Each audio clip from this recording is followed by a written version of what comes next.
বুঝলে ভাই তোলে তুই কিতা কিতা হইছে ভাই? না গাড়ি চালানি জায়গা মাস্তা বুঝবাই টায়ার একে কিতা আওয়াজ করে এখন বুঝবাই টায়ার দি সারা বাতাস যার গিয়া পাক্কা 10-12 দিন হয়ে গেছে সাইলেন্সারও গিরিজ করতে পারছি না চিন্তা করি আর খালি করি আওয়া মানবো না।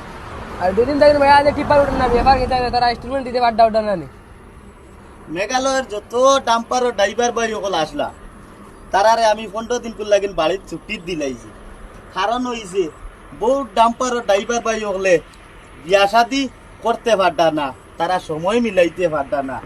কারণ হইল দেশ যত কইনা বেটি আসলা তারা বিক্রি খাইলেইতরা 2 দিন বাদে কইনা তুকাইয়া পাইতা না। তারা ওখান পাবে কমসে কম একটা বিয়া শাদি করতে হইলে 10-12 দিন খুব দরকার। আর মাস খুললে লাখ থেকে 1.5 লাখ টাকা ইনস্টলমেন্ট, এই ইনস্টলমেন্টের জিম্মাটা কেউ লইতে পারে না। আর তারা মালিক বাইরে শর্মে তারা কইতেও পারে না। তারার ইটা দেখিয়া নিজে বহুত টাকা পয়সা এমনি এমনি উড়াইলাম কই একটা পয়সা তোরা খামো লাগাই। তারারে কইলাম রে ভাই 15 দিন করে ছুটি লইয়া যাও কি বাড়িত গিয়া বিয়া সাথে করিয়া খাম কাজ শেষ করিয়া আর বাদে তুমি তাই লাইনও আইও ডাম্পার লইয়া।